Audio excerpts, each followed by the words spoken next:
নমস্কার বন্ধুরা, আর একটা নতুন ভিডিও নিয়ে আমরা চলে এলাম। আজকে আমরা যাচ্ছি ভোর ভোর পুজো দিতে। সবাই মিলে বেরিয়ে পড়লাম বাড়ি থেকে। সঙ্গে থাকুন আর দেখুন কিভাবে যাচ্ছি দক্ষিণেশ্বর এত ভোরে, আর কিভাবে পুজো দিচ্ছি। ভিডিওটা ভালো লাগলে লাইক, কমেন্ট এবং সাবস্ক্রাইব করবেন। অবশ্যই পাশে থাকবেন, দেখতে থাকুন। সবাই মিলে বেরিয়ে পড়লাম। মেন রাস্তায় উঠে আমরা রিকশায় উঠে পড়লাম। এইটা আমাদের জগৎপুর বাজার। দেখুন কতটা ফাঁকা। দিনের বেলা বাড়লে এবং রাতের দিকে এখানে দাঁড়ানো যাবে না, এত লোক থাকে। রিকশা করে চলে এলাম আমরা কেষ্টপুর ভিআইপি রোড, এবং সেখান থেকে আমরা অটো ধরে চলে গেলাম বিধাননগর বা উল্টোডাঙ্গা স্টেশন। আমরা তারপরে টিকিট কেটে নিলাম দক্ষিণেশ্বর যাওয়ার জন্য। 1 নম্বর প্ল্যাটফর্মে আমাদের ডানকুনি লোকাল চলে আসলো, এবং আমরা সবাই মিলে উঠে পড়লাম ট্রেনে। মেয়ে আর আমি একদিকে বসলাম, বাকিটা অন্যদিকে। তারপরে মিনিট 10 মধ্যে আমরা উল্টোডাঙ্গা থেকে দক্ষিণেশ্বর স্টেশনে পৌঁছে গেলাম। যে দিকটা নামাবে তার অপর দিকেই স্কাইওয়াক, তাই ট্রেনটা চলে যাওয়ার পরে আমরা উঠে পড়লাম স্কাইওয়াকে। বহু মানুষ এসেছেন এই ভোরবেলায় মায়ের দর্শন করে পুজো দেওয়ার জন্য।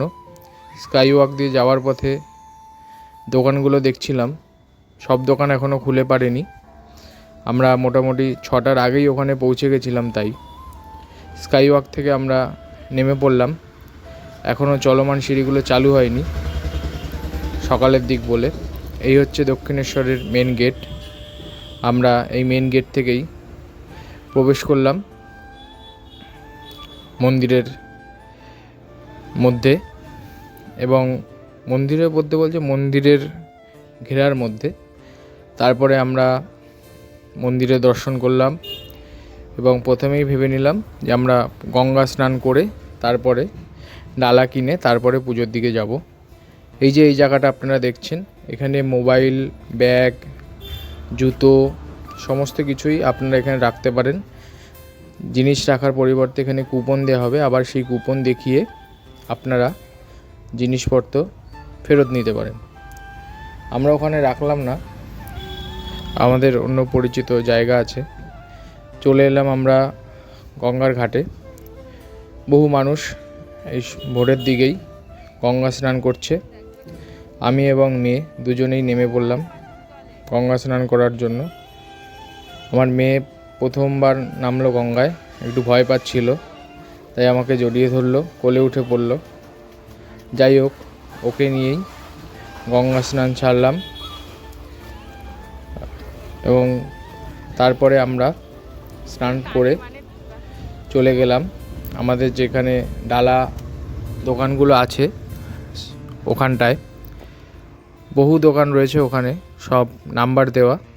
আমরা কিন্তু প্রতিবারই 21 নম্বর কাউন্টারে যাই। ওনাদের ব্যবহারটা খুবই ভালো। অন্যান্য দোকানদারের মতো ঢোকার সঙ্গে সঙ্গে ডাকাডাকি করে না, নিজেদের মতো করেই ভালো ব্যবহার বলে আমরা ওখানে যাই, এবং খুব সুন্দরভাবে আপনাদেরকে ডালা গুছিয়ে দেবে। সব রকম দামের মধ্যেই এখানে ডালা আপনারা পেয়ে যাবেন, এবং দাদারা খুবই ভালো। প্রতিবারই আমরা এখানে যাই, এবং আপনার সামনেই ওনারা ডালা তৈরি করে দেবে। আগের থেকে বানিয়ে রাখা ডালা আপনাদেরকে দেবে না। দেখুন কত সুন্দর করে ওনারা ডালা সাজিয়ে দিল। আমরা তারপরে এই ডালা আমাদের হাতে আবার তুলে দিল। আমরা এখানেই আমাদের মোবাইল, জিনিসপত্র সব নিয়ে রেখে যাই, খুবই বিশ্বস্ত এনারা। তারপরে আমরা পুজো দিতে চলে গেলাম, এবং পুজো দিয়ে আমরা বেরিয়ে পড়লাম। আরেকবার মন্দিরের দর্শন করে নিলাম, আপনারাও করে নিন। আমাদের পুজো দেওয়া হয়ে গেল, সবাই দেখলেন। আমাদের আশা থেকে ডালা নেওয়া, ভেতরে যাওয়াটা দেখাতে পারিনি, কারণ ফোন নিয়ে ভেতরে যেতে দেয় না, আপনারা সকলেই জানেন। এখন আমরা আস্তে আস্তে আবার বাড়ির দিকে যাচ্ছি। ভিডিওটা ভালো লাগলে অবশ্যই লাইক এবং সাবস্ক্রাইব করবেন, কমেন্ট করে জানাবেন কেমন হলো। প্রথম চেষ্টা করছি তো, ভুলভ্রান্তি তো হবেই, একটু মানিয়ে নেবেন, এটাই বলার। সবাইকে ধন্যবাদ সঙ্গে থাকার জন্য।